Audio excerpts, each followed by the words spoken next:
Pernahkah Anda bertanya-tanya bagaimana sebuah negara yang dulunya identik dengan pabrik mainan murah bisa menjelma menjadi raksasa industri yang memproduksi segalanya, mulai dari kereta api cepat, kendaraan listrik, hingga kapal induk canggih?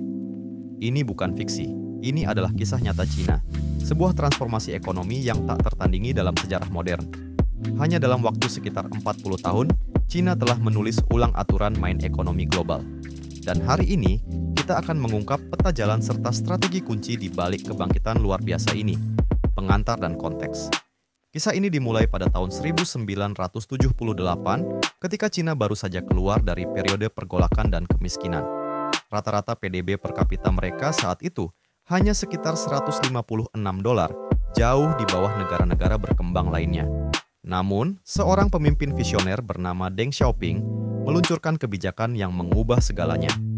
Reformasi dan pembukaan diri. Visi Deng sederhana namun revolusioner.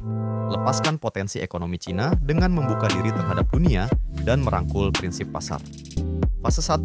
Membuka diri dan reformasi 1978 sampai 1990. Fase pertama dari tahun 1978 hingga 1990 adalah tentang menanam benih.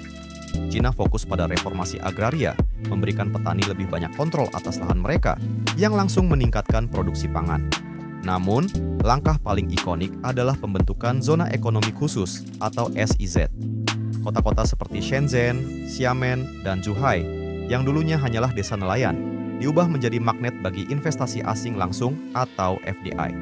Bayangkan, mereka menawarkan insentif pajak, penggunaan lahan yang fleksibel, dan kemudahan berbisnis bagi perusahaan Barat dan Jepang.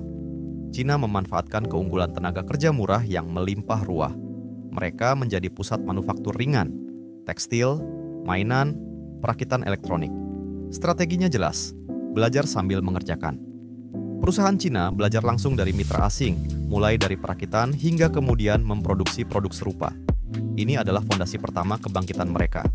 Fase 2, skala infrastruktur and industry, 1990 sampai 2005. Memasuki tahun 90-an hingga awal 2000, Cina memasuki fase kedua, yaitu fase skala industri dan infrastruktur.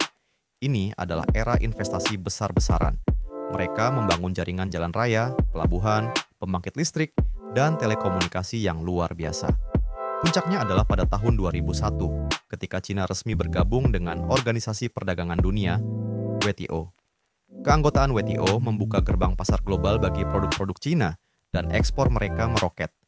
Cina menjadi pabrik dunia, membanjiri pasar global dengan segala jenis produk, dari pakaian, elektronik, hingga perangkat keras dan furnitur. Mereka membangun klaster industri berskala kota, seperti Yiwu untuk barang-barang kecil atau Dongguan untuk elektronik. Pemerintah memainkan peran sentral dalam membangun infrastruktur raksasa ini, termasuk jaringan kereta api cepat terbesar di dunia. Mereka juga secara cerdas mengelola nilai tukar mata uang untuk menjaga produk mereka tetap kompetitif di pasar internasional. Fase 3, pengejaran teknologi dan industri berat, 2005 hingga 2015. Dari tahun 2005 hingga 2015, fokus Cina beralih ke pengejaran teknologi dan pengembangan industri berat. Ini adalah periode di mana juara domestik mulai bermunculan. Nama-nama seperti Huawei, BYD, dan CRRC tidak lagi hanya meniru, tetapi mulai berinovasi. Pada tahun 2010, Cina secara resmi menjadi produsen terbesar di dunia. Setelah krisis keuangan global 2008, Cina meluncurkan stimulus besar-besaran yang memicu pertumbuhan sektor baja, semen, galangan kapal, dan kereta api. Mereka secara agresif merekayasa balik teknologi asing, terutama dari perusahaan patungan yang sudah berjalan. Beberapa perusahaan Cina bahkan mulai mengakuisisi perusahaan asing untuk mendapatkan R dan D dan paten. Contohnya, akuisisi Volvo.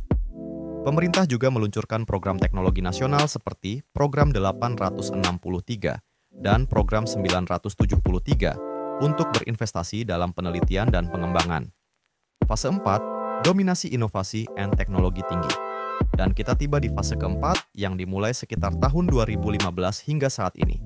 Era inovasi dan dominasi teknologi tinggi. Titik puncaknya adalah peluncuran Made in China 2025. Sebuah peta jalan strategis untuk mendominasi 10 sektor teknologi tinggi, termasuk kendaraan listrik, robotika, dan kecerdasan buatan. Hari ini, Cina memimpin dalam berbagai sektor. BYD dan NIO bersaing ketat di pasar kendaraan listrik global. CRRC mengoperasikan jaringan kereta api cepat yang tak tertandingi. Huawei dan ZTE adalah pemain kunci di industri telekomunikasi global. Cina juga membuat lompatan besar dalam teknologi luar angkasa dengan stasiun luar angkasa Tiangong dan sistem satelit Beidou mereka, serta teknologi militer canggih seperti jet tempur siluman J-20 dan kapal induk buatan sendiri.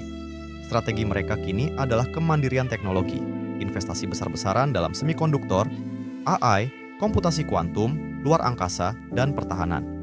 Mereka juga bergeser dari ekonomi yang digerakkan ekspor menjadi ekonomi yang didorong konsumsi domestik dan inovasi. Ekonomi digital mereka dengan e-commerce raksasa seperti Alibaba dan fintech seperti WeChat Pay dan Alipay memimpin secara global. Kunci sukses and pelajaran. Jadi, apa resep rahasia kesuksesan Cina?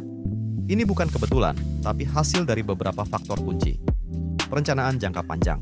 Mereka memiliki rencana 5 tahun yang terpusat dan konsisten, yang memandu pengembangan industri dan teknologi. Skala and tenaga kerja. Pasar domestik yang besar dan tenaga kerja yang terdidik dan disiplin adalah aset tak ternilai. Pembelajaran agresif. Cina sangat gigih dalam menyerap teknologi asing melalui berbagai cara, dari perusahaan patungan hingga akuisisi. Investasi infrastruktur besar-besaran, jalan, pelabuhan, listrik, dan jaringan logistik kelas dunia mereka adalah tulang punggung pertumbuhan ekonomi. Dukungan kebijakan pemerintah, subsidi, keringanan pajak, investasi R&D, dan kredit ekspor adalah kunci bagi industri strategis mereka. Efisiensi otoriter. Meskipun kontroversial, kemampuan mereka untuk membuat keputusan cepat dan mengeksekusi kebijakan tanpa hambatan politik telah mempercepat proses transformasi. Kesimpulan, transformasi ekonomi Cina adalah sebuah kisah tentang ambisi, strategi, dan ketahanan. Dari negara agraria yang miskin di tahun 1970-an hingga menjadi kekuatan teknologi dan industri global saat ini, perjalanan Cina adalah bukti bahwa dengan visi yang jelas dan eksekusi yang kuat, perubahan luar biasa bisa terjadi. Pelajaran terbesar yang bisa kita ambil, investasi pada infrastruktur, pendidikan, dan penelitian adalah kunci. Fleksibilitas dalam beradaptasi dengan kondisi pasar global, dan keberanian untuk berinovasi juga tak kalah penting. Apa pendapat Anda tentang reformasi ekonomi Cina? Apakah ada pelajaran lain yang bisa kita ambil? Beritahu kami di kolom komentar di bawah. Dan jika Anda menyukai video ini, jangan lupa untuk like, share, dan subscribe untuk konten menarik lainnya. Sampai jumpa di video berikutnya.